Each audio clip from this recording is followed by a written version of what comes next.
First of all, I'll start a little bit of introduction in French to also present or prepare the audience who are following us from outside or online. So I will just give a few words in French and then we will pursue in English. Bonjour tout le monde.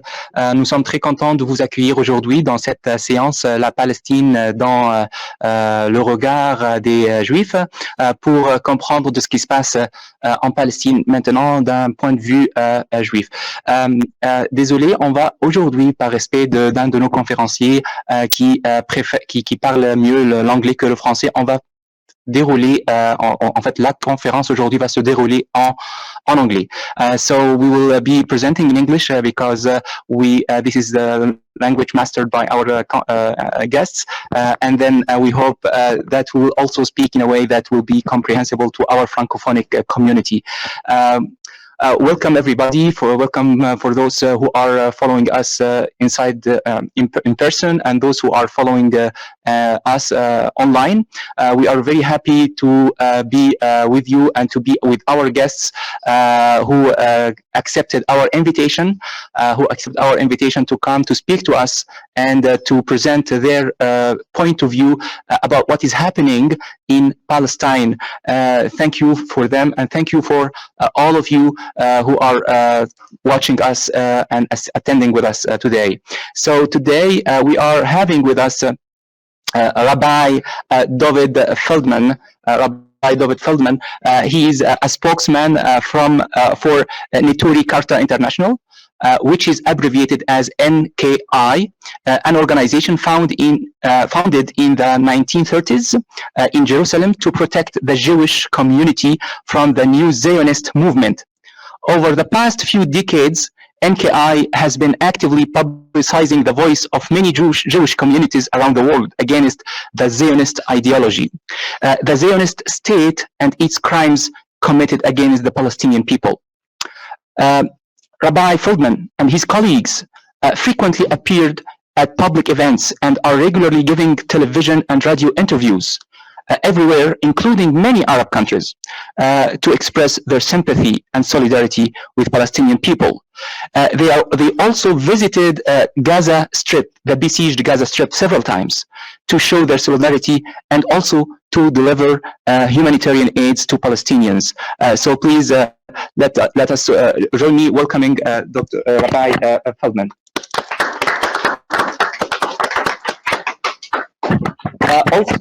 Also, we have with us Dr. Greener, Jesse Greener, who is in fact a colleague of mine in Laval University, and he's a Jewish Canadian born into a secular family in Toronto, where his family arrived after the World War II. Before the war, his family lived in Zamość in Poland, the same town as Rosa Luxemburg. His surviving family fled Zamość with the Red Army. The rest of his family who remained behind were lost, unfortunately, in concentration camps. After the SS Schutzstaffel arrived shortly thereafter. Dr. Greener is currently a professor in the Department of Chemistry in Laval University, and he's also an active member of several organizations, including Science for Peace, and also the Organization of Independent Jewish Voices, IGV. Dr. Greener previously served on the IGV steering committee, among others, and helped establish their Quebec chapter.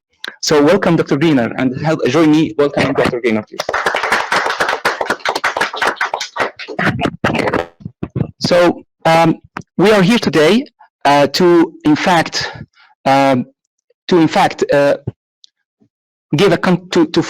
see what's happening in Palestine and to understand what's happening in Palestine. So I think no need to talk about the details because all the world is seeing what is happening there. We are talking about attacks happening from Israeli forces on Palestinian people living in Gaza Strip, and this is in response to an attack made by Hamas against Israeli forces there. And I prefer to start with the quote that was made by the UN Secretary General Antonio Guterres in 2023, where he said, "Hamas attacks on Israel on October 7 did not happen in a vacuum. Yes, there was casualties on both sides, but the context here is important, and this is the context that Secretary General of UN is mentioning.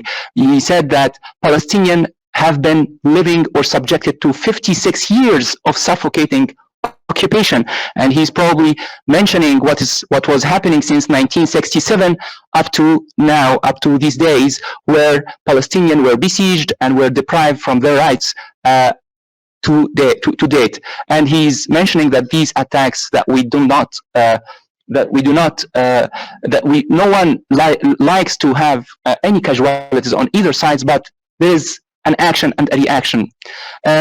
So no need also to present the evolution of how was Palestine in 1907 or before 1917, before Balfour Declaration, and how it arrived and how it reached, how it became after 1948, the date of declaration of the State of Israel, and how the occupation in the little green zones here are the remaining zones after the whole Palestine was was inhabited by Palestinians. Now they are only living in the Gaza Strip here, and also in the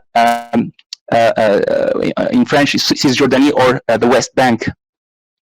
And these two, or the West Bank is also occupied by Israeli forces. So about casualties, Palestine has been bombarded in a way that is unprecedented. Palestine has been bombarded in a way, in an intensity that is unprecedented on Earth. So in fact, if we made some calculations calculating how many bombs have been dropped onto Gaza, and we compared that figure with what was dropped onto Afghanistan and what was dropped on Iraq and Syria, and we can see here that this, by the way, these calculations was weeks old, so certainly they have changed, they are increased. So Gaza has been bombarded 115,000 times higher than Iraq and Syria. The intensity of bombardment is 220,000 times higher if normalized to the small area and the short duration of attack, which is within 30 days. So the casualties, all of us know how many people have been. So we have 40,000 casualties, 12,000 of them killed, and majority of them are children, and 30,000 are injured. So we have these, and also on the Israeli side, we have also 1,200 persons killed and more than, or about 6,000 injured. So we do not like any casualties on either side, but what are the causes and what is going there? This is what we are going to understand more by in our discussion. Also, we don't need to talk about the massacres that has been occurring then in the hospital Ma'madani, Jabalia Residential Square, Shifa Hospital, and yesterday the school of Al Fakhura, which is a place for a refugees place for Palestinians, a school in fact where many Palestinians are living there, and we saw 200 persons killed yesterday by an Israeli attack, and no need to mention how many residential units has been destroyed, how many hospitals, how many educational facilities, how many ambulance cars and vehicles, how many places of worship have been destroyed in the last few days. And we have a calculation here that there is about 42 in every hour. There are 42 bombs dropped on Gaza, 12 buildings destroyed in every hour, 15 people are killed, six of whom are children. 35 people are injured every hour. So this is what we are in now, and we would like now to understand more about what is happening from our dear guests, Rabbi Feldman and Dr. Greener. And please, we are mentioning to the audience that they can post their questions in the comment sections under videos of Facebook, the live Facebook and the live YouTube broadcasting that we are making now. You can put your questions in the comment sections for those who are following us online, and for those who are attending, they can raise their hands when we open the period of questions. Thank you so much. So we would like to start with now.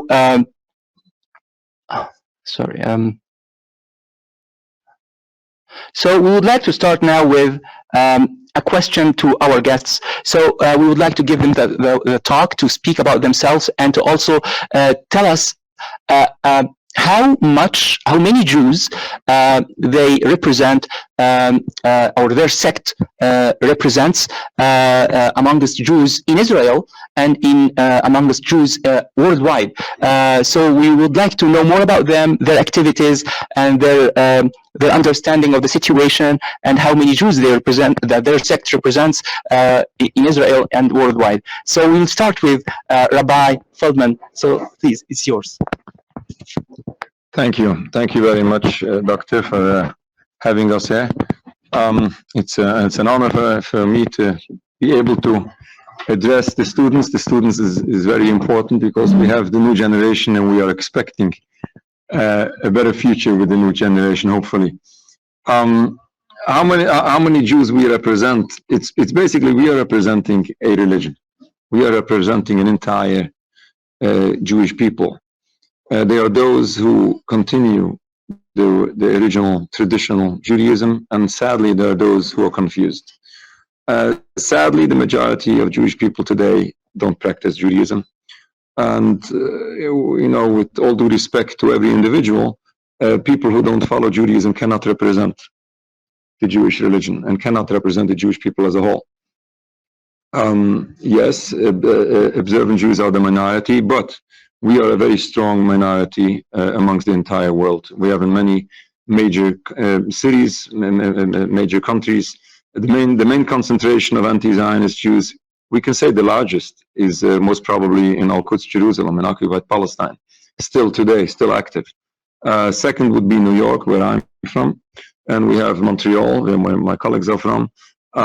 In England, there are many parts of the world. There are hundreds of thousands of Jewish people worldwide who disagree with the state of Israel.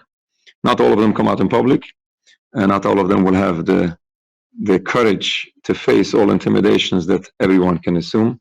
Anyone in university that dares to speak up, I don't know how our close friends managed in the university to do like something which is so strongly anti-Zionist. I can assume that there was some Zionist students try to make problems we still have liberty. Right, which is good. You should appreciate that, because in the States it's way more complicated, and this is what silences so many people that don't really express their positions regarding all what is happening. But so many people are so disturbed by this occupation going on for so long, and especially the last couple of weeks since October 7th. And as was said before, certainly what happened in October 7th is not something that anybody chooses. Nobody appreciates what happened. Unfortunately, this is a tragedy, but this is a part of this larger tragedy, as Secretary General of the United Nations said. Unfortunately, we are witnessing this tragic result of the tragic situation going on for so long. And this has to stop. And you can continue, I believe, in the Thank you discussion. So much. Thank you. So thank you so much, Rabbi Feldman. Now, Dr. Greener, please, for the same question, how many Jews do you think you will be talking about or representing, and what is your general views? And please have a short snapshot about your activities. Thank you so much. Great, thanks so much. I do appreciate the invitation to be here. I think there's many things to say. I'll start with the direct question. Well, I would say similarly, I don't want to state any numbers here. It's difficult to quantify the numbers of Jews that we would quote unquote represent. And by we, I would say independent Jewish voices in Canada. I would prefer to give a description of what we represent. So we are a collective of Jewish people, observant and non-observant. I agree with Rabbi Feldman's perspective that there are a vast majority of Jews that are not represented by the traditional Jewish establishment, if we can call it that, in Canada and other sort of Western countries. And so from either perspective of a very religious approach, or a community that maybe is more dispersed and less defined of Jews. We think it's really important that there are diversity of ways for Jewish people to express themselves outside of those kind of concretized, established, I hesitate to say official voices of the Jewish people. And so what's very interesting is when you allow Jews to express themselves in the way that they see they fit into that mosaic of the culture and religion, more often than not, what you find is that there's a lot of overlap with the goals of the vast majority of people in the regions that they are located, in their countries, in their cities and communities, with their brothers and sisters from different backgrounds who are also here, the Muslim brothers and sisters, even people who have no religion or, don't have a concrete vision of their background or culture. We are human. Yeah. We understand human needs. And I think that goes for everybody. When you give people the chance to express themselves, we have overlap that's vastly more significant than the differences between us. Yes.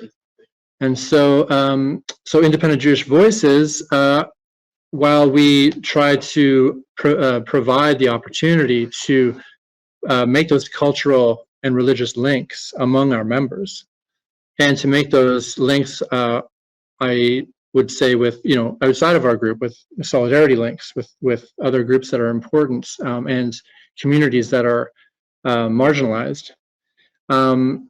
We also are focusing very specifically on specific issues that were the birth of our organization.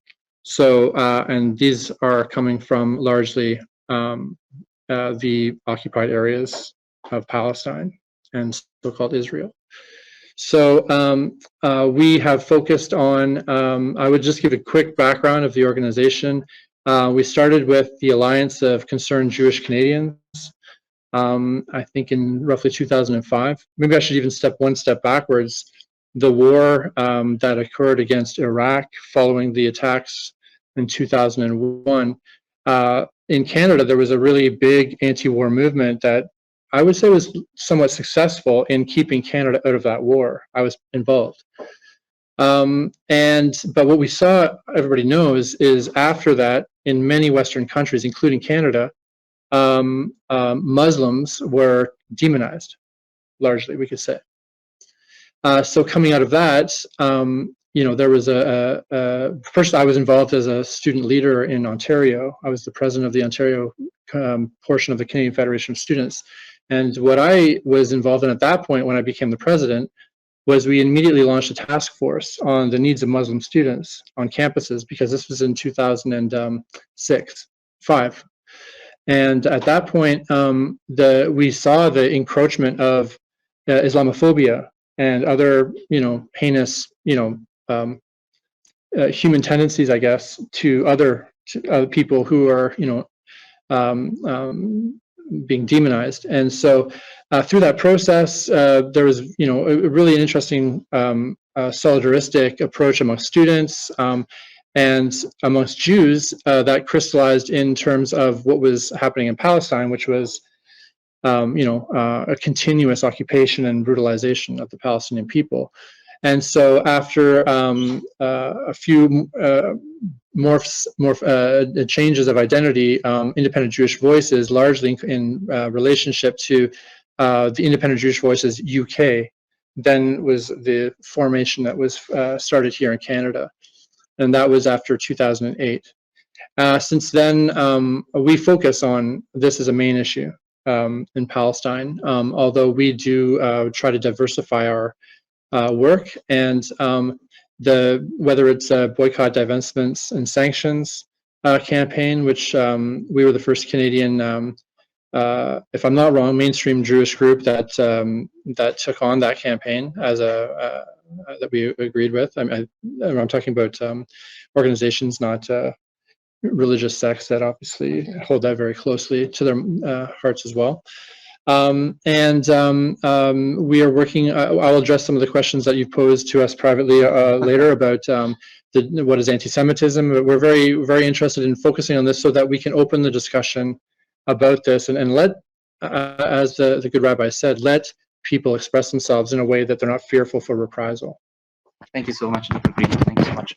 So, given that you mentioned the word anti-Semitism, so many people might think that when we talk about or when we criticize objectively the brutality of whatever country, whatever sect, whatever group of people, it doesn't extend to religion. It is something we need to separate. So I would like to understand if what we are doing now, is it belonging to anti-Semitism or it is something else? So I would, in the same order, I would like to listen from Rabbi. There is so much to speak about this, about anti-Semitism. Well, obviously, criticizing Israel has nothing to do with anti-Semitism whatsoever. I always say if a Jewish person should be law-abiding to his country. Now, if somebody passes the red light, the traffic light against the law, and it happens to be that the individual is a Jew, and then the policeman stops him and gives him a fine, that's not anti-Semitism. It's basically, stopping a crime from happening or for continuing. It's very simple. Unfortunately, what is happening in Palestine, not only now but already for decades, this is a true, on top of this tragedy inflicted on other people, these are true crimes. And it's not only crimes in international law, this is crimes in Judaism. All killing and stealing, all of this is totally forbidden. We as Jewish people condemn it. It has nothing to do with anti-Semitism. If one criticizes a Jew because he is Jewish, if somebody dislikes a Jew because the family he comes from, or the race where he comes from, or the religion he practices, then that obviously is anti-Semitism, and we don't find that today in our day and age. Yes, we might find some anti-Semites, something that shouldn't happen, shouldn't take place. But unfortunately, this anti-Semitism accusation is a political tool which is being used amongst many other political tools to silence whoever dares to speak up against the occupation of Palestine, the state of Israel, the so-called Jewish state. And we should not allow this to happen. And I have to add, by using this anti-Semitism accusation, what is happening is this is true anti-Semitism. This is causing true anti-Semitism, because what the Zionist movement is doing, what this propaganda is doing, is confusing people to think that all Jews are the same and that all Jews support these crimes and all Jews commit these crimes. What happens naturally out of this is that, unfortunately, not intentionally, but people are being driven to hate all Jews, because if all Jews support this, then we are upset with all Jews. Even then we can argue whether that is anti-Semitism, but at least it is definitely causing harm. In addition to what is being caused, what is being inflicted to the Palestinian people, it is causing true harm, danger, threat, and hate to the Jewish people. And we say that today, even though anti-Semitism is way older than Zionism, and even though that anti-Semitism might still be around, but in a large scale, the exacerbation of anti-Semitism for the past decades is directly caused by the actions of the State of Israel, or by the confusions that the Zionist movement is trying to confuse the masses. Thank you very much, Rabbi Feldman, about this. And also, I think one of the main purposes of such meetings is to confront the possible and potential hatred that might be inseminated in the hearts of people around the world because of the action of Israel. And we are here to mention that there is a separation, complete separation between Israel and Jews in general. So thank you so much for mentioning that. Dr. Greener, please, could you elaborate on that? Yeah, thanks so much.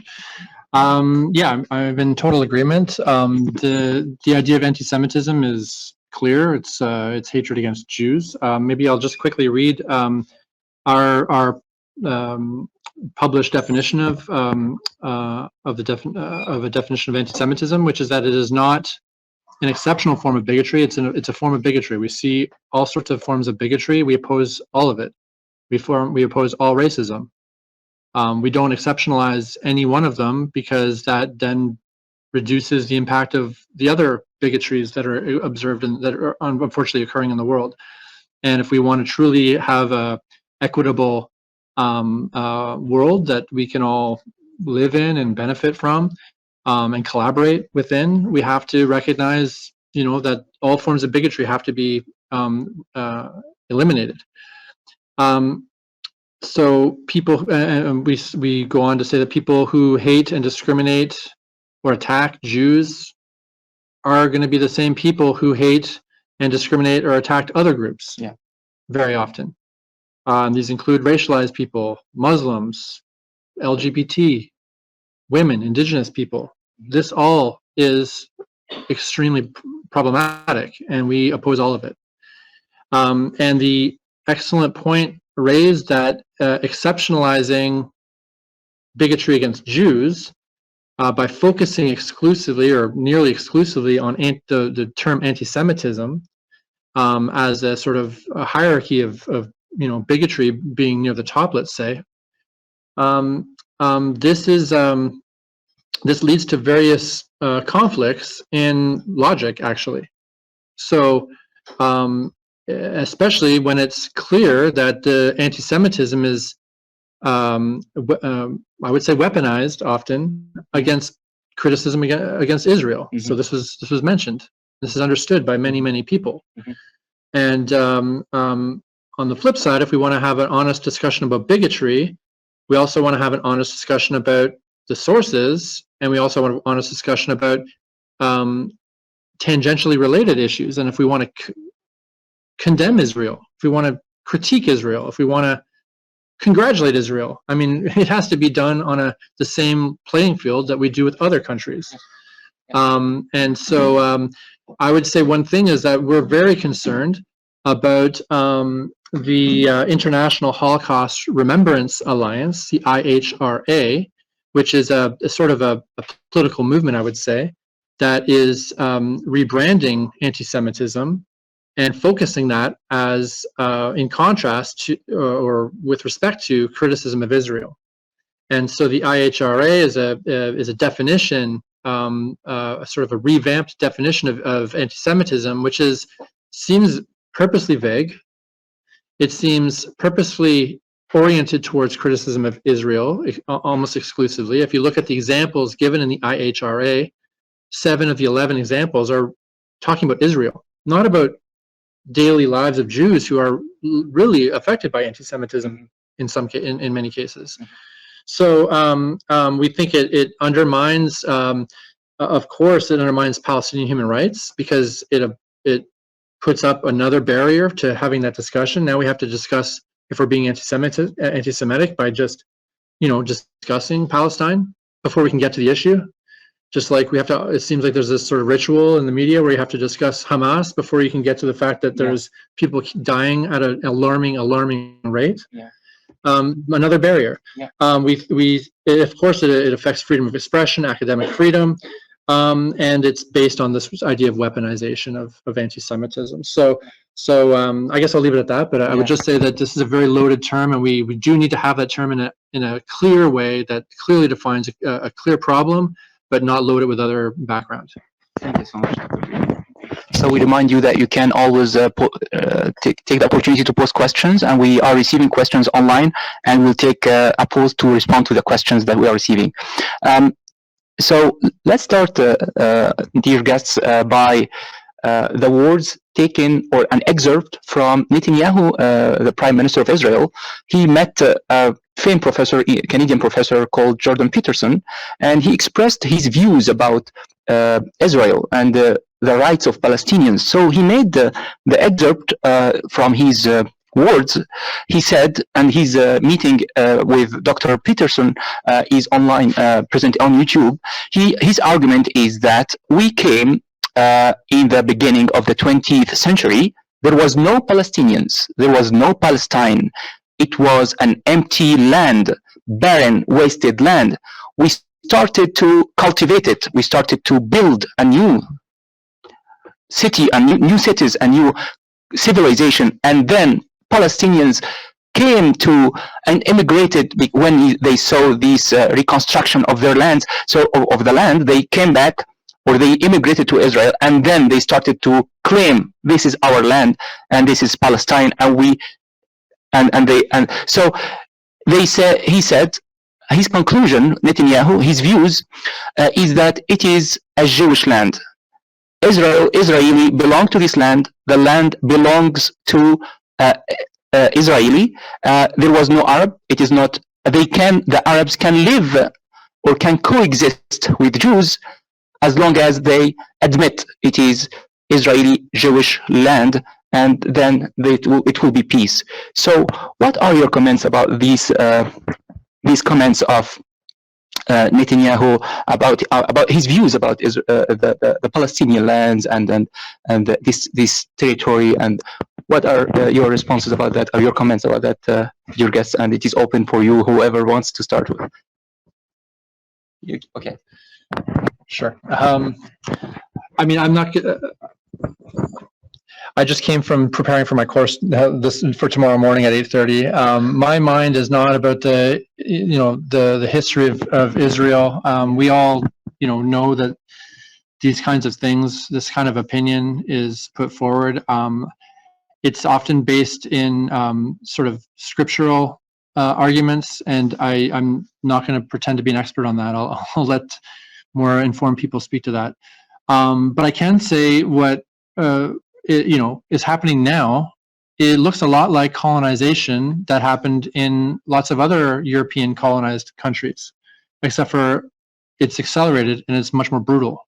But we live, coming from a Canadian perspective, we know that colonization has had a huge effect on the people, the First Nations that were here. And the idea that someone who's never set foot in the Middle East, let alone in the borders of Israel, could have a right to go there and take up citizenship just because of something that, let's say, really I would say connects me in a very artificial way there to that place. And I have friends who are here in Canada now who are dispossessed of their previous involvement in that, their livelihoods, their families, their history from that region. Modern history, ancient history, is ludicrous to me. It really doesn't make any sense. And the only way it makes sense to me is that it's a political institution. Israel is a political entity to me. That's what I see. That's what I see when I look at that. It's like a country that is trying to expand its borders and secure its territory and grow its economy, or a very sort of normal political things. Just like Canada, there was no country Canada before European colonization started. Personally, I would just say that Canada is, as a colony, as a settler nation, countries don't have necessarily a right to exist. They just exist from the historical reasons that led it to where we are. So I don't have anything to say necessarily directly about Israel on that front, but I think colonization can be very brutal, and part of colonization is to bring in as many settlers as possible, and that's exactly what happened in Canada and the U.S. And to open the doors to Jews to come and just populate Israel, that's a political tactic, I would say, to secure the area and have more people occupying that area. And unfortunately, given that that's a military occupation, you're putting civilians into that situation, much like is what's said very often of what Hamas does. But those people are actually just, anyway. I don't want to get too deep into that, but I will just say that the history of Israel looks like a brutal version of what we see in North America. And I think even in North America, we still haven't come to grips with our slightly longer history of colonization. And there's a problem with that here too. And so I think the reason that people are confused about what Israel is all about is because they're coming from a colonial country in the first place, and they're confused about the history of their own country. Let's say if I'm talking about Canadians. So I look forward to a perspective that might be based in more, long history and other aspects I haven't addressed. But I think these are very often fallacious arguments that need to be, looked at with a very long view. Thank you so much. Yeah. Thank you, Dr. Briner and Rabbi Feldman. Could you please elaborate on that? For the rest of my life, I'll be able to say that I learned something in the University of Laval. Learning that Netanyahu still holds on to that saying, a land without a people, is a shock to me. I didn't expect that. Basically, everybody knows today that it was a land with a people. It's this. There's no way to argue in this. There were 700 facts of history. There were 700, and everybody agrees to this today. It's puzzling that Netanyahu still holds on to this. There were at least 750,000 refugees in 1948, which is 50% of the population of Palestinians at that time. Okay, and we have millions of Palestinians, in Canada and many parts of the world, who generations back lived in Palestine. Now there's no way to argue. There's no way to debate this. As Dr. Greener said, that usually what the Zionist movement is using, they're using an argument that scripturally it belongs to the Jews. And this is an argument that nobody can, debate, because very little people have the information to debate this. And I would gladly spend a couple of minutes with the permission here to a little bit elaborate on this. People should understand, what we're dealing with. First of all, to begin with, we have a secular movement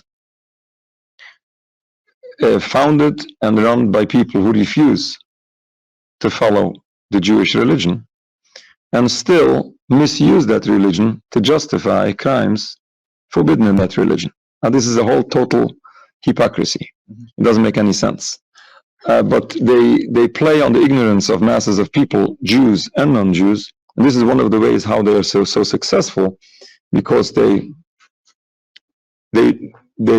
use ignorant people, and then they educate the youth on total ignorance in the basics of Judaism, regarding to basics of Judaism generally speaking, and especially what's in regards to Zionism. And to make this very short, I'll try. One of the famous concepts they're using all the time is the promised land. God promised the Holy Land to the children of Abraham, Isaac, and Jacob, the Jewish people. And many people, non-Jews, know about this. And this is a religious concept, and no one wants to fight any religion. Nobody wants to fight God, and nobody wants to fight the Jewish people. Anti-Semitism, as was discussed before. But what is happening here, this is true propaganda. And how can I say propaganda when I admit that this is a true concept in Judaism? But when you use a true concept and you misuse it, you show one side of it and you don't show the other side of it, this is basically misusing the religion, and this is basically hypocrisy. Yes, there is a concept that God promised the land to the Jewish people, but the other side of the coin is, which is very simple in Judaism, we just have to scratch the surface a little bit. And if I have time, I will give you verses and quotes and all of this. But we have to be short. It's basically the land was promised to the Jewish people, and it was promised to the Jewish people on condition. There's a verse in Leviticus that says twice, the land should not reject you because you defile it. Meaning that if you defile the land, if you don't remain in the level of holiness God requires of you, you would be expelled from the land. This is unfortunately what happened afterwards. God, several hundred years after the Jews were brought into the Holy Land, God warned the Jews through the prophets, and there's many verses in the books of the prophets, Isaiah, Ezekiel, Jeremiah, that unless the Jewish people will repent, they will be exiled from the land. Unfortunately, this is what happened. The Jewish people were exiled from the land. Now, all Jews throughout all generations accepted the concept of Jewish exile as a divine decree, and that we are forbidden to fight this decree of God by any physical means. What Jewish people wait for is the ultimate redemption, which is going to be a spiritual future where all mankind will serve. We say in our high holiday prayers, we say, all peoples will form one bond to serve God together in peace. We say in our daily prayers 3 times a day, our eyes should merit to see when you, God, will return to Zion, to Jerusalem. This is not something about fighting one another. This is a spiritual future where we are looking. We say in the end of each of our prayers, we say, we yearn and we wait when the kingdom of God would be revealed throughout the universe. This is something about a spiritual future. Now, Jews are required during our exile to live as loyal citizens in the countries where we live, to live peaceful with our neighbors, to pray for the well-being. There's a verse in Jeremiah, you should pray for the well-being of the city where you live, because if the city will have peace, you will have peace. This is exactly how Jewish people are supposed to act. This is how Jewish people believed and acted for thousands of years. This was accepted by all Jews throughout all generations without any exception. This was basic Judaism 101. Until the beginning of Zionism over 100 years ago, when Theodor Herzl, not only a secular Jew, but an outspoken heretic who hated God and hated his religion, hated the religion of his grandparents, and turned his back to everything before him, prior to him. And those people, and only those people, came up with a philosophy which is so contrary to basics of Judaism. Now, this would be forbidden, this would be contrary to Judaism, this will be considered blasphemy and heresy, even without any crimes to it, even without any oppression of anyone, even if this is in peace with everyone. Jews are forbidden to end exile, Jews are forbidden to fight any nation, Jews are forbidden to immigrate in mass immigration to the Holy Land. This is basics. But when this happened in Palestine, by committing so many crimes, not a land without a people, a populated land, and either kill them, in many cases kill them, many cases threaten them to leave and to expel them. Unfortunately, so much tragedy to others, in addition to the basic violation of basics of Jewish belief. These crimes committed to Palestine is not only a violation of international law, this is a true violation of Judaism, killing, stealing, oppressing an entire people. Now, all of this is in total contrast of Judaism. There is no way that one can justify what is in front of our eyes with the Jewish religion. And certainly not those secular people running a secular movement, misusing a religion which condemns everything they stand for from beginning to end. And there is no way to condone this. Yeah.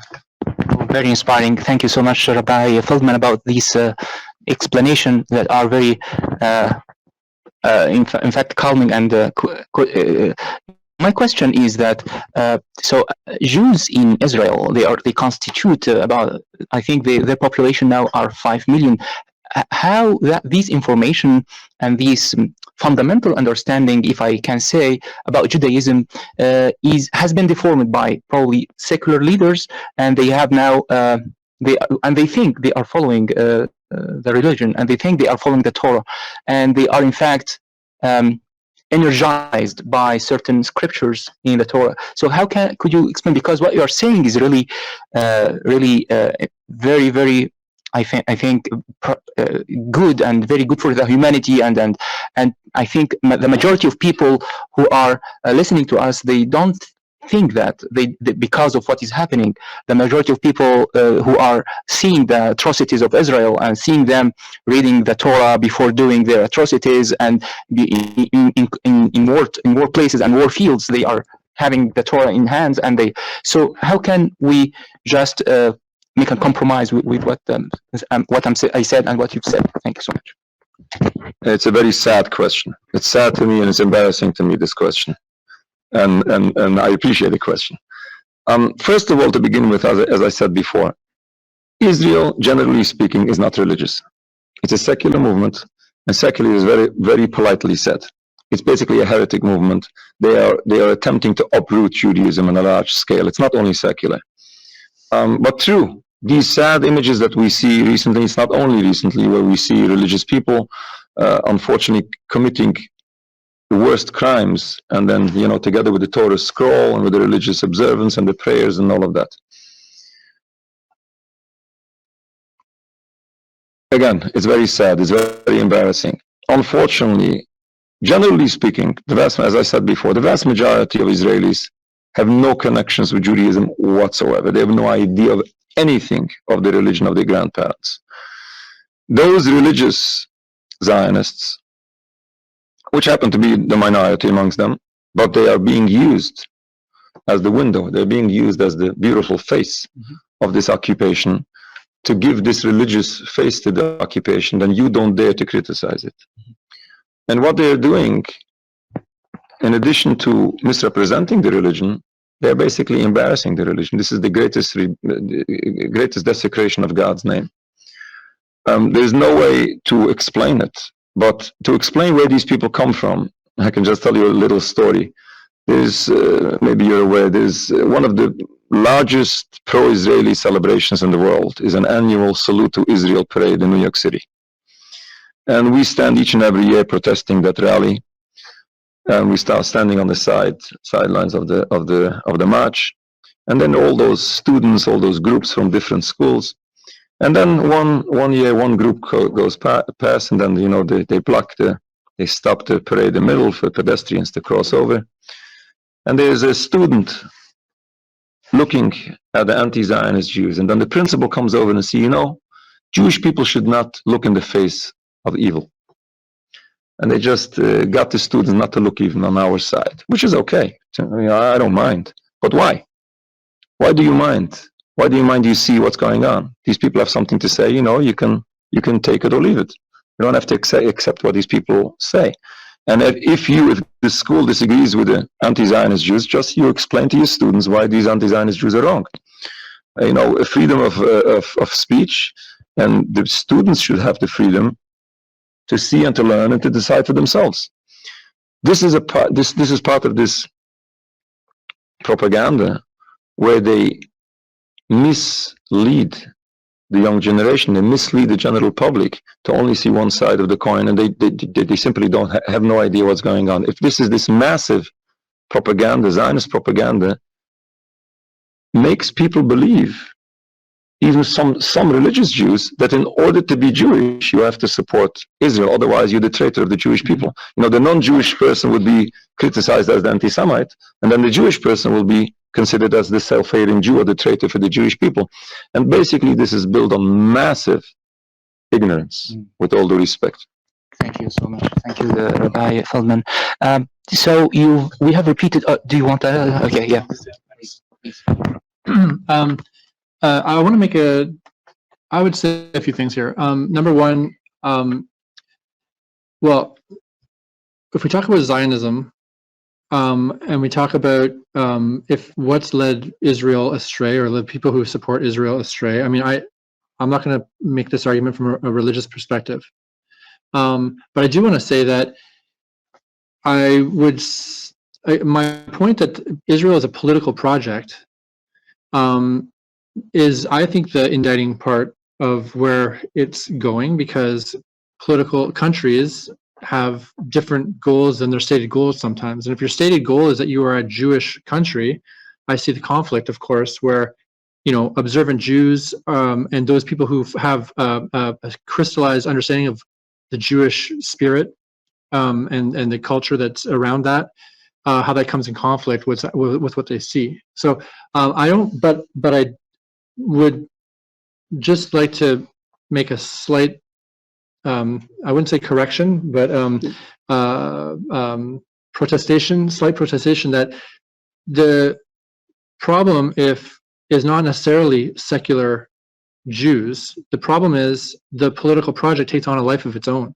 It uses secular Jews, it uses religious Jews, it uses non-Jews. The biggest, you know, the biggest Zionist in the world might be, or at least the most important, might be Joe Biden, right? These are, you know, this is a support, because, and depending on what your definition of Zionism is, if you see it as a route to a political, a specific political goal in the region, crystallizing around the formation of Israel, then we've got plenty of Zionists that are, secular, Jewish, and completely, non-Jewish Christians. Christian Zionism is a huge connection to the whole question, and we can talk. I would be very, very interested to hear about the perspectives on that you may have on that, Rabbi Feldman. But I think we need to look at the solutions may also come from a secular or a religious or a completely non-Jewish perspective as well.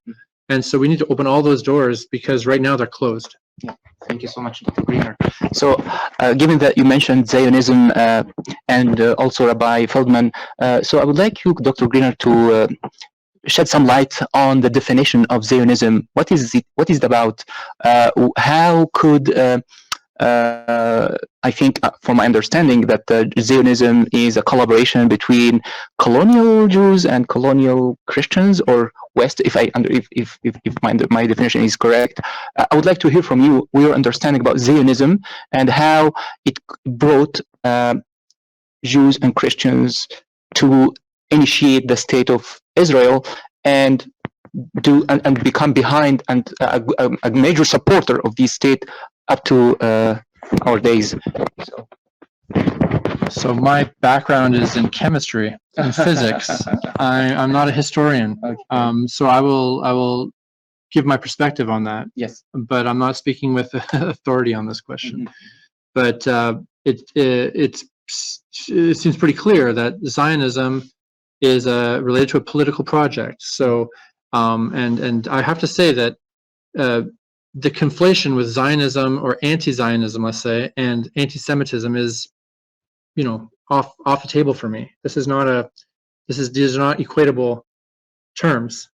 And again, it comes back to the idea of trying to silence a real discussion. And I think a real discussion should include the very question you posed: what is it?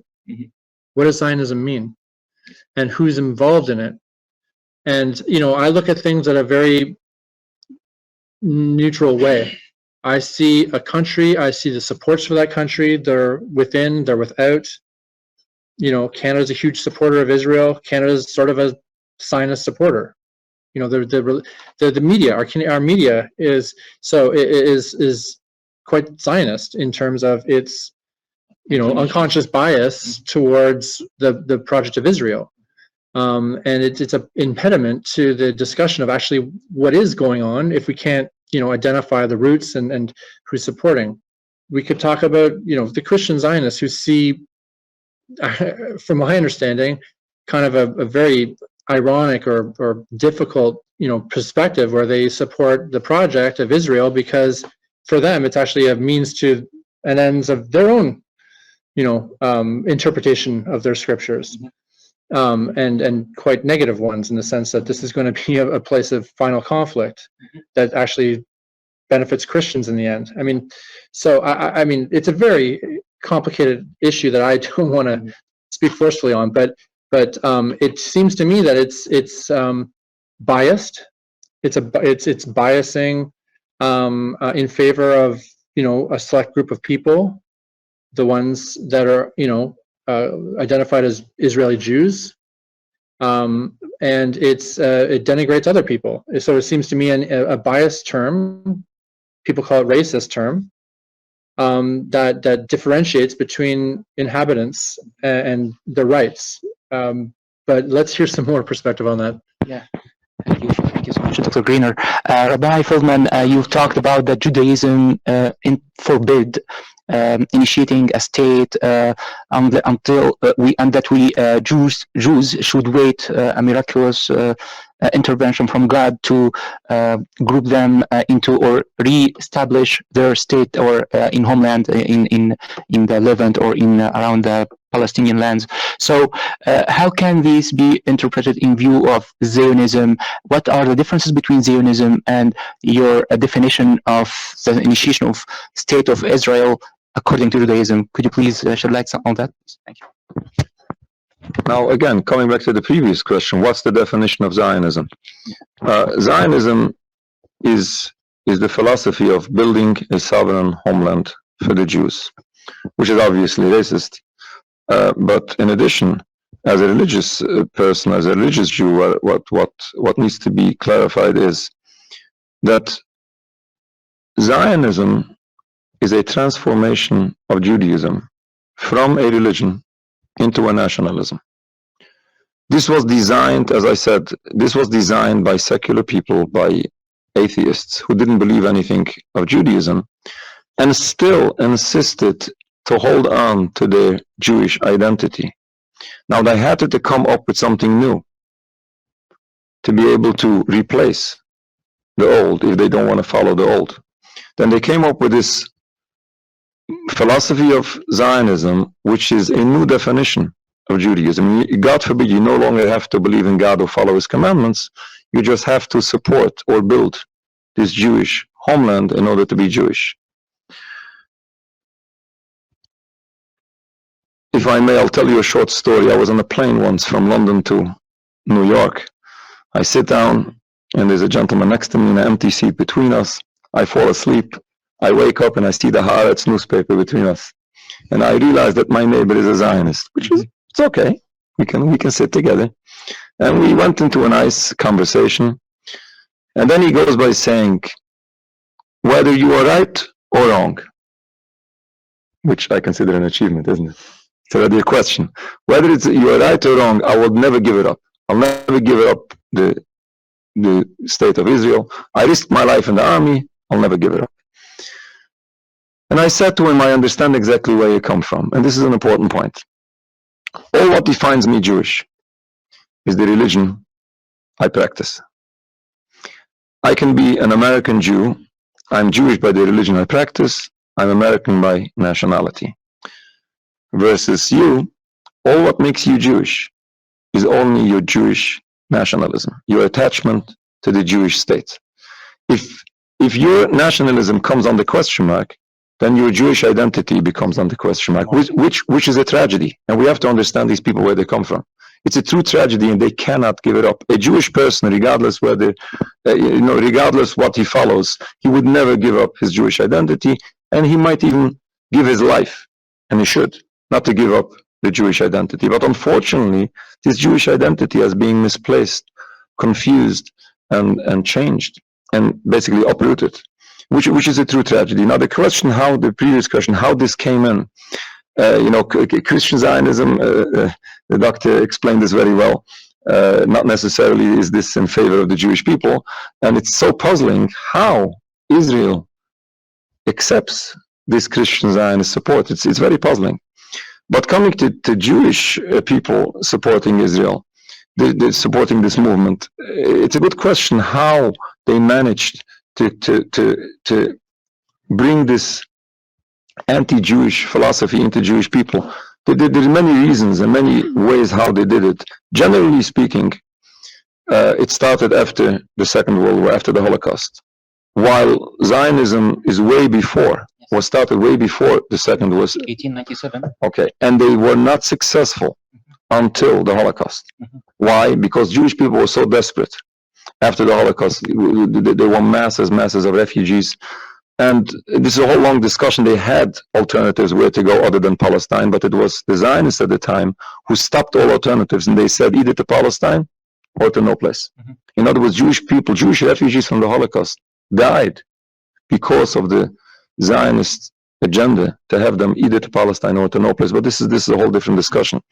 But at least many of those people who forcibly came in to Palestine, not because of the choice and not because they believed that this is the right thing to do, just because they were so desperate. And unfortunately, together with what I mentioned before, with this indoctrination of education, where the masses of the Jewish people are misled, unfortunately, it came into to a large degree.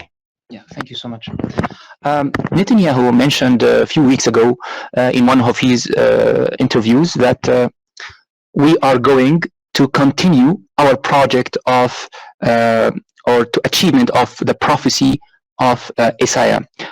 So he still uses some religious phrases to support his, I think, if I can say, his actions on Israel, towards Palestinians. So I think there is some tangible scriptures or scripts from religion that he's using, and he is backing up himself by these statements.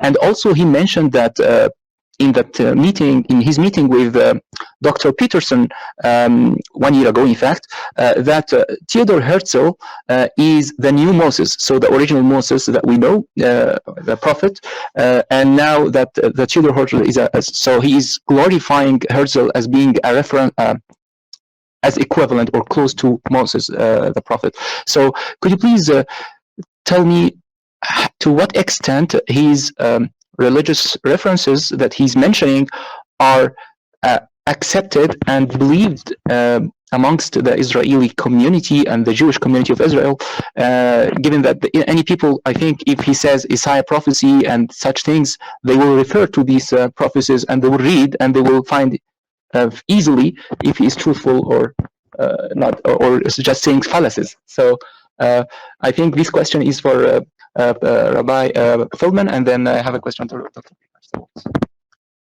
Well, obviously, it's very easy to confuse people, and especially people who are not really properly educated and familiar with everything. Again, having Netanyahu, an official secular person, justifying his crimes by misquoting or misrepresenting the Jewish religion, it's very sad, it's unjust, it's hypocritical, and it's misleading, misguiding. I'm not sure exactly which verses, which concepts he have used in those interviews, but generally speaking, all what Israel stands for is in total contradiction of Judaism. There is no way to justify it, whichever way you look at it. He might use some verses from wars that took place in the times of King David. He might use some verses from the time that the Exodus, that Jews went out of exile and went into the Holy Land, to the land of Canaan. You know, all of this is very clear. There is everything has its perspective, its time, and its surrounding of the religion around it. As I mentioned before, and there's so much more to speak about this, there is no way, according to Judaism, to justify any war against any nation. Let's make it very, very simple. And there is no wonder when you have a criminal as Netanyahu, for the same reason he doesn't mind to commit all those crimes, for the same reason he doesn't mind to misuse the religion he doesn't even practice. Now, in other words, he does everything he can to glorify it, to make it look proper, and to play on the ignorance of the people he speaks to. And unfortunately, this is just part of this whole Nakba, in this whole desecration of Judaism, this whole catastrophe for humanity, basically. Yeah, thank you so much, Rabbi Feldman. Dr. Greener, I understand that there are on the ground now some proposition for a solution of the conflict between Palestinians and the Israeli. So as we heard a few moments ago, that Netanyahu does not accept Palestinians making a state with a neighboring state. They either to be exiled or to live under sovereignty of Israeli. So we have on ground three proposition: either two-state solution, which is Palestinians beside neighboring to Israeli. This is the first solution. The second solution is Jews, in fact, Palestinian living as sub-communities under Israeli sovereignty.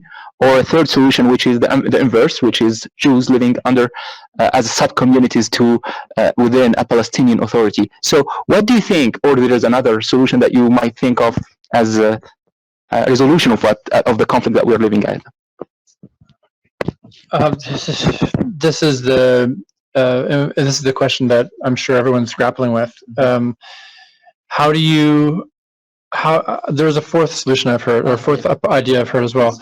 But how do you? But first of all, how do you even move to a situation where there's a regularized institutional relationship between Palestinians and Israelis at this point, when you have the rhetoric that is at such a high frequency as it is now? The term I believe Netanyahu used was calling the Palestinians Amaleki. This is this. What does it mean? It means that what it seems to mean is that it's a justification for killing everybody, annihilating everything, not just people, not just their babies, everything. That's what it means. To someone listening to that who knows where that comes from. How do you start to rebuild a society when that's the discourse that's coming from the top? I mean, there's many steps that have to happen first. Netanyahu is clearly sowing division. I mean, it's not even a question. It's obvious. I mean, it's the whole infrastructure of the Israeli government, the military. It's not in any stance right now to try to build a relationship that's going to support, neighbors or any of the models you mentioned. Mm-hmm. So I'm not even sure it's a good question right now, because we're very far away. Mm-hmm. You could build the best model of two societies working together, living beside, within, whatever. But if there's that level of, animosity, it will obviously fall apart. Mm-hmm. So what needs to happen before there can even be some kind of a reconciliation, so that people can have, look at each other in the eyes and actually, walk by the streets and make sure that there's respect. Mm-hmm. Yes. I mean, I think the process that was interrupted by all of this, which is a legal process against Netanyahu for corruption, mm-hmm. maybe that should play out. Mm-hmm. Maybe we could, get him out of the equation. Mm-hmm. Maybe there could be, I'm using the maybe in a rhetorical way, maybe there could be a full investigation of war crimes that have been committed, mm-hmm. so we could have that out of the way first. Mm-hmm. I mean, look at Germany, which, wholesale murdered, millions of people. And they went through the process that was forced upon them by a military loss, mm-hmm. and then, political and legal ramifications that came from that. Mm-hmm. And things turned around. That's left a weird mark on their psyche today, I think, but we could talk about that another time. But I think there needs to be an end to the violence, like starting with an immediate ceasefire. There needs to be honest discussion about what just happened. Mm-hmm. There needs to be repercussions for what just happened, mm-hmm. That then remove players out of the equation that are clearly major obstacles to a peaceful future. But I'll just mention that it seems to me what I'm hearing people say is, from a pragmatic point of view, a two-state solution's off the table, mm-hmm. a one-state solution's off the table, because I've heard some interesting options where there's one kind of state, but there's membership in different authorities that oversee members within that state who identify as Palestinian. Very complex. Because I think the complexity comes from the fact that there's just an untenable situation right now. And so I would, rather than ask that question, I would say, let's get down to dealing with the genocide that's happening now, mm-hmm. and focusing on that. And hopefully once people can have an honest discussion about that genocide, and then people can understand like where they stood before, how they maybe feel now after this has been discussed properly, openly, ramifications have been realized, then maybe we can shake hands and move forward. Thank you. Very inspiring. Thank you so much, Dr. Greener. I would ask you the same question, Rabbi Feldman, but with using another perspective. Probably I will just make an intervention from a little bit in the history, where if we look at the screen here, and I will just share that with also our audience from distance. so that they can see us.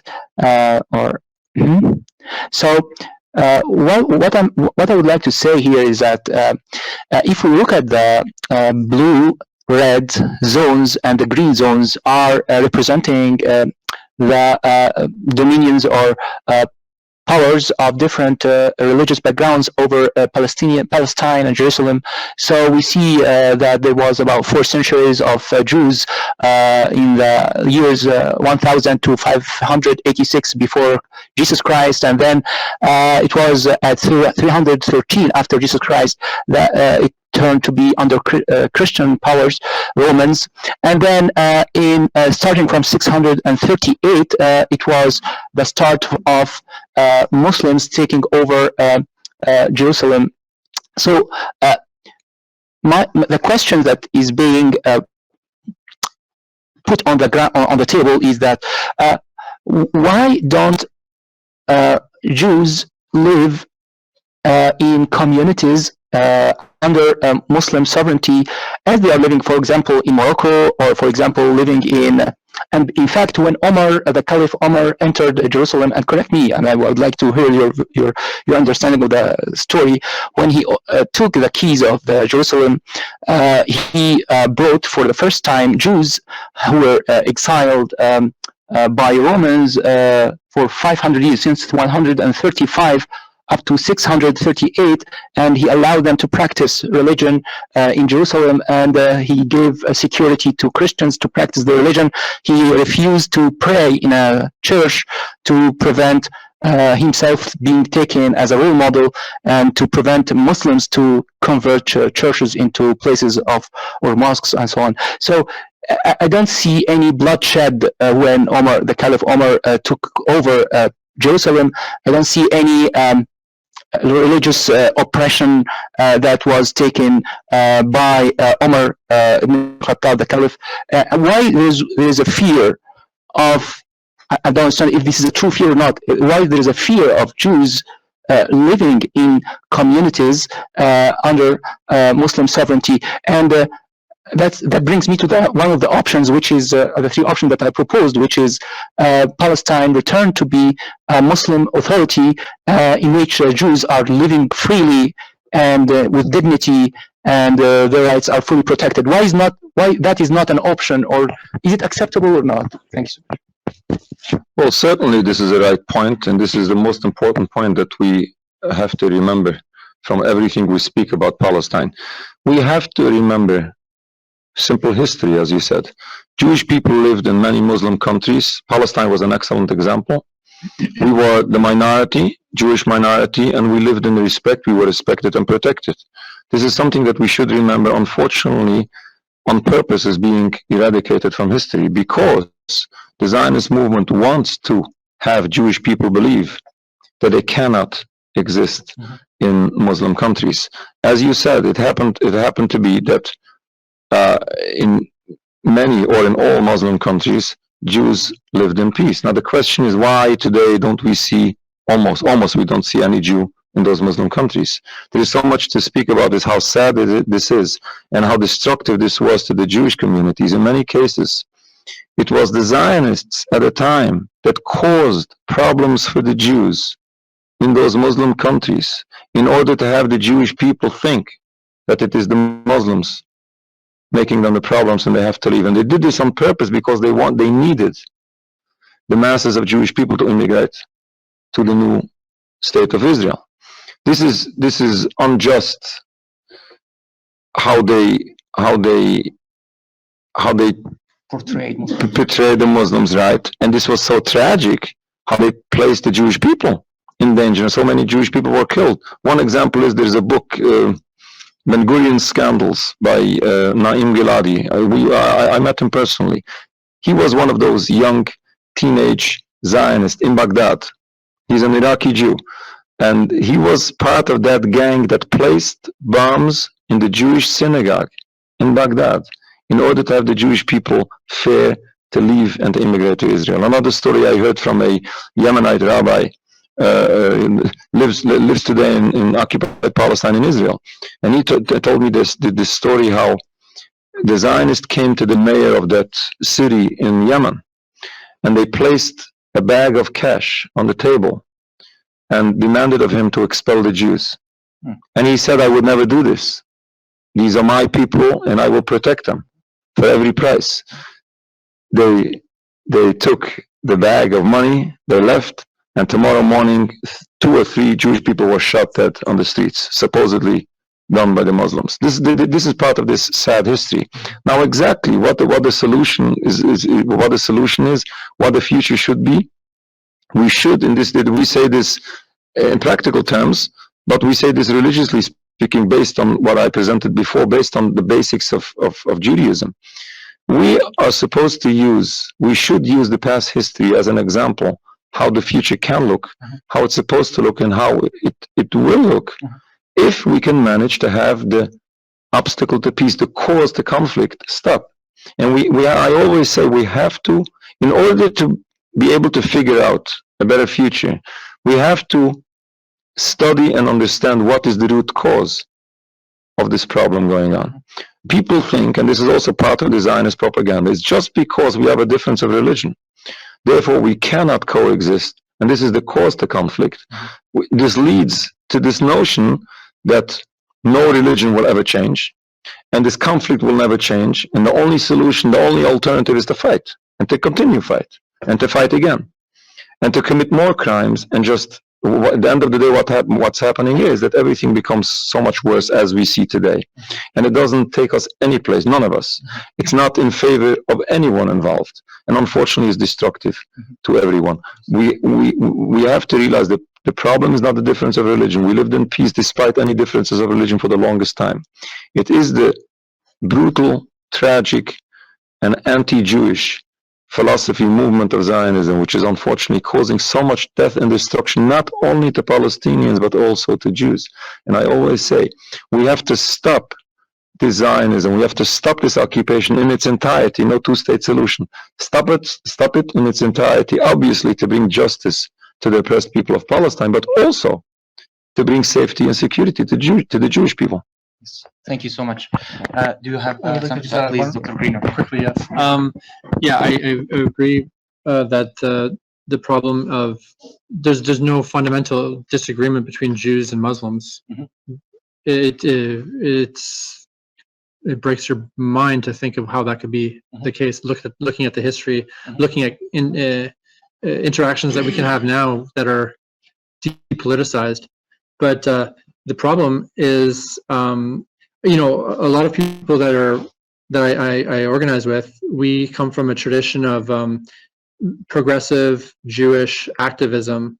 You might call it Bundism. You might call it. There's a very rich history and important history of Jewish socialists, and the idea of nationalism is a real problem, actually, that needs to be investigated closely. What do we get? What do we gain from a nationalist perspective of the world? And as I mentioned earlier, do any countries really have a right to exist? What is a country?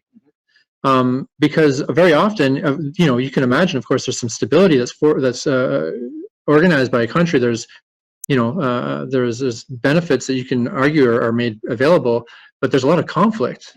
As soon as you put up a barrier or a wall, there's one side and the other. It's binary at that point. And the idea of Zionism to create yet another country that, especially in a contested area, and then using religious arguments to justify one side versus the other, then things get mixed up. And the mix-up of Jews versus Muslims, for example, it's part of the collateral damage. But I would say it's collateral damage for this movement, this political movement. And people have all their own personal reasons for supporting it. Someone, you know, you meet on a plane, fought in the army and risked their lives, and they're not going to give that up after a while. Someone, you know, thinks that the political establishment of the country represents the freedom of the people of their family that was murdered in the Holocaust. Some people have, you know, maybe I would like to ask, you know, Biden and Justin Trudeau, like what are they benefiting from this? Or the arms manufacturers that are involved in all of this, who are, you know, using this opportunity to test and develop and sell new weapons. You know, there's there's a lot of problems that are coming out of the idea of nationalism, and specifically the most heinous and cynical reasons to support sort of nationalistic. So I would say that rather, if we look at the core issues in Jewish culture that are unifying, like the idea of improving where you live. You don't need to en masse emigrate to a new country. You can work in collaboration with Jews, non-Jews, people with no faith at all, in an official God. With people with their own version of spirituality that they, have been working on themselves for many years to understand, and trying to, work in collaboration. And I think that's the missing part here. Is there's too much us versus them. It's completely counterproductive. Yeah, thank you so much. Just one word. Yeah, I would like to add that in addition to what I said before, even after all what happened, and even after all, let's call it hatred generated, even though the hate that we see today towards the Jewish people is a generated hate, it's not traditional anti-Semitism. But despite everything that happened, Muslims and Palestinians, and I say this all the time, I witness this all the time, they are still open to peace, so easy and so quick. I visited Gaza, as I was introduced before. I visited Gaza twice since the beginning of the siege. Not even once, not even one person would say a bad word. They understood who we are. We have no connection with the occupier. We are against the occupation. We are simple people as we were before all of this, and people have no problem. We should encourage this, and this is exactly what we are trying to do all the time. I hope to join today a pro-Palestinian rally here in Quebec City. It'll be an honor for me, and I'm going to see the same that I'm seeing all the time. And this is something that we are trying to bring back home to our people, to show, listen, we're so close to peace. And this is also what the Palestinian Muslim community is supposed to do, to show for the Jews this, we all have to, stretch the hand and try to work together, and to show that there is no true animosity. This is like a manufactured thing, which is because of all what is taking place, which we all have to work together to stop for the sake of everyone. Yeah, thank you so much, Rabbi Feldman. We are now coming to the end of the discussion with the guest, and we are opening now questions from the in-person audience and those online. And we have received a lot of questions from people following us online. So we can start with online questions if we don't find questions from the room here. So we start by the room. Yeah, please.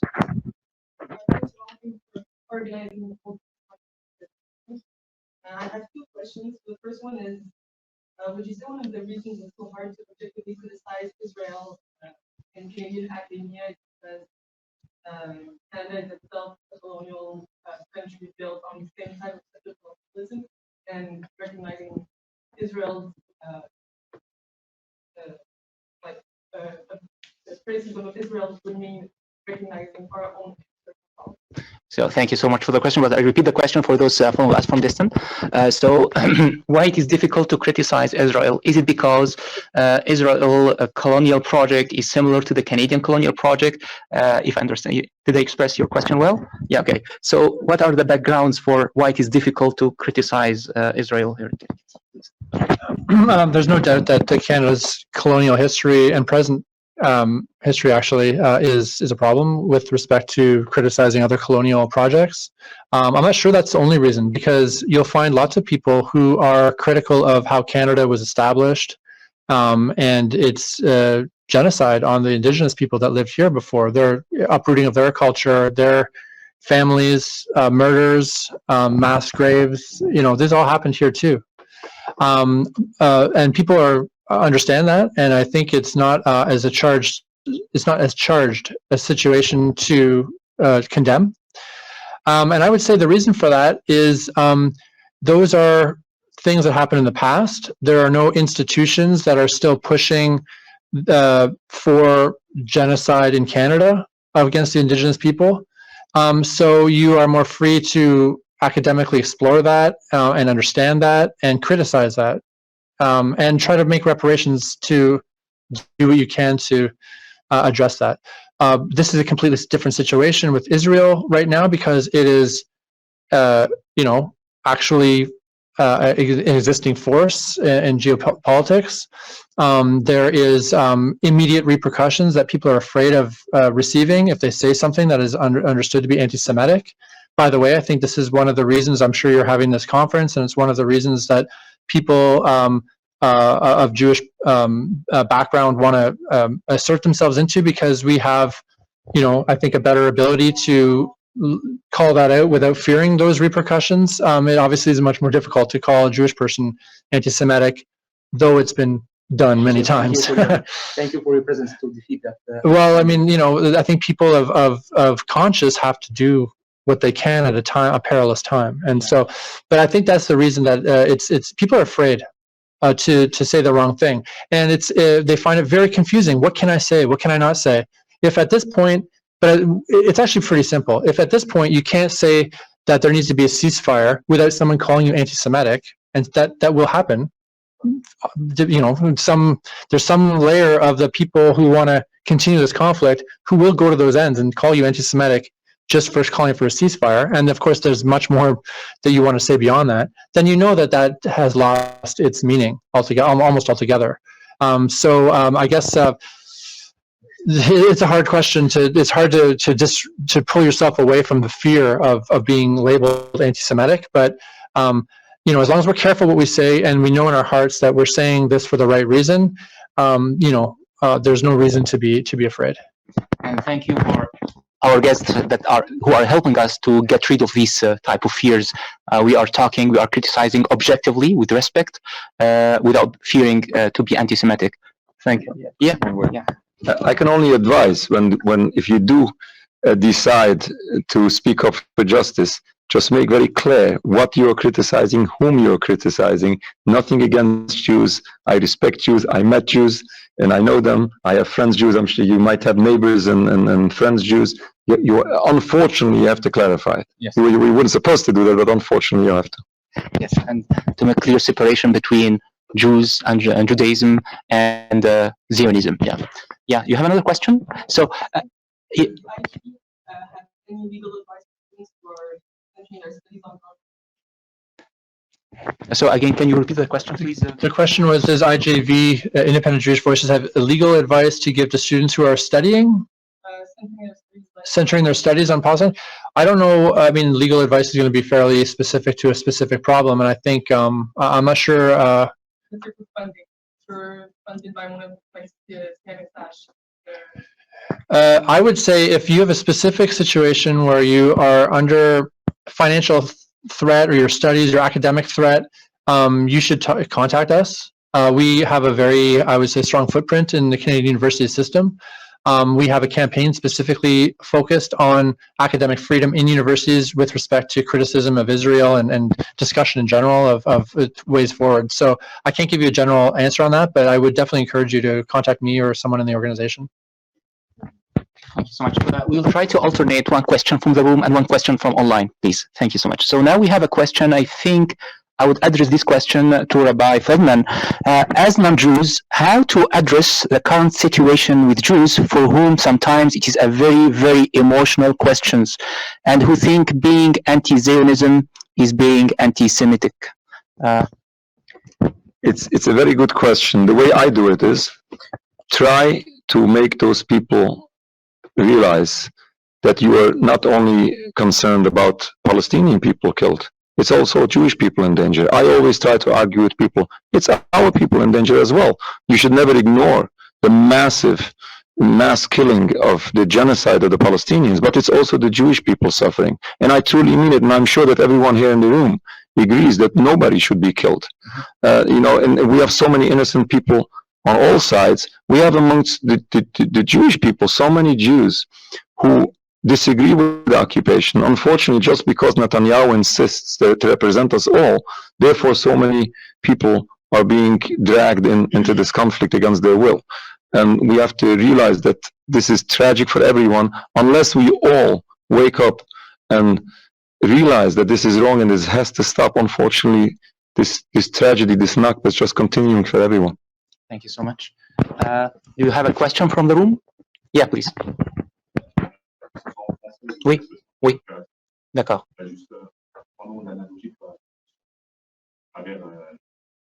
L'histoire du Canada, Mhm. l'histoire Mhm. d'Israël, je ne peux pas imaginer que ce qui est pénal, c'est qu'on veut à un certain moment mettre les Palestiniens comme dans des réserves, certainement à long terme, donc c'est pas un projet donc les mettre à l'écart, on joue sur le long terme, mais c'est un moment de les mettre comme on voit c'est les autochtones, donc les réserves séparées. Donc, ségréguer, isoler les Palestiniens. Okay. So the question is it on the long term, the Israeli plan for Palestinians is to isolate Palestinians into a specific corner of Palestine, like exactly what happened to natives of Canada when they were segregated and isolated in the north. Is it, there's some analogy?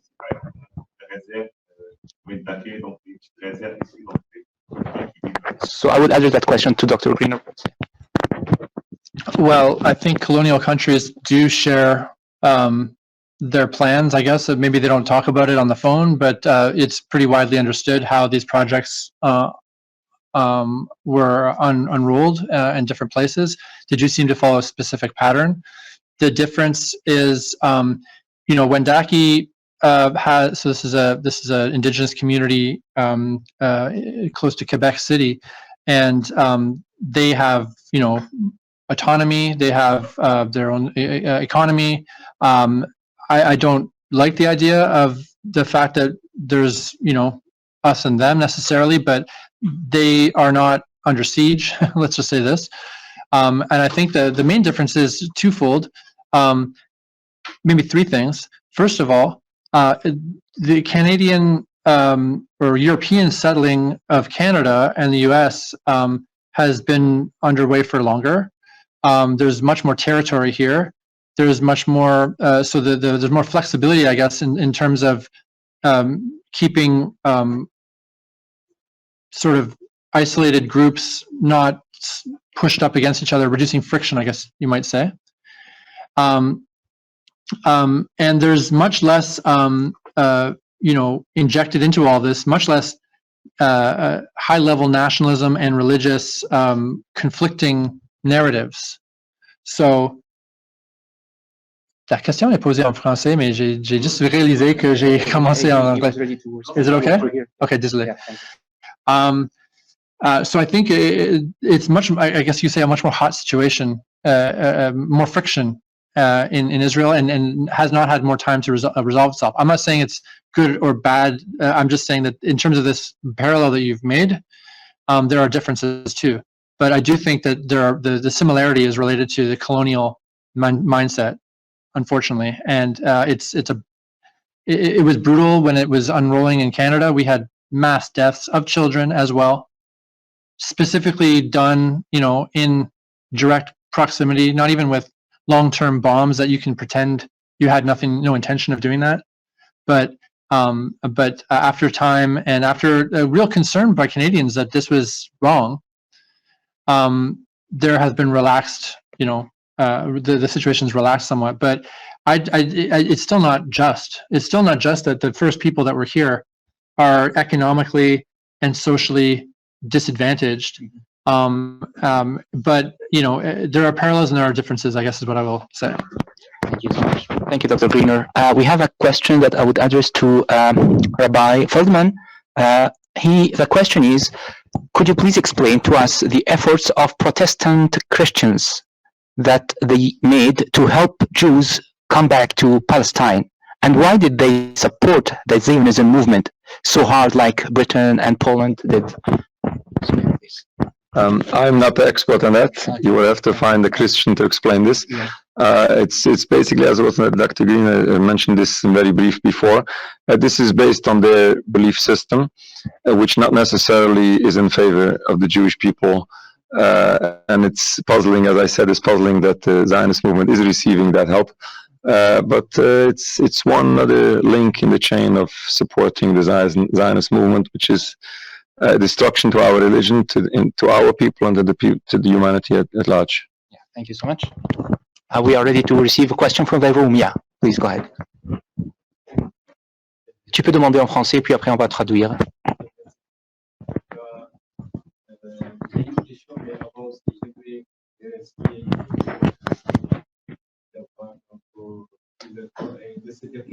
Donc, d'abord, I will just present Hamidou is the president of the EMIL, which is the Muslim Association of Laval University, who is collaborating with making this event a success. Yeah. So.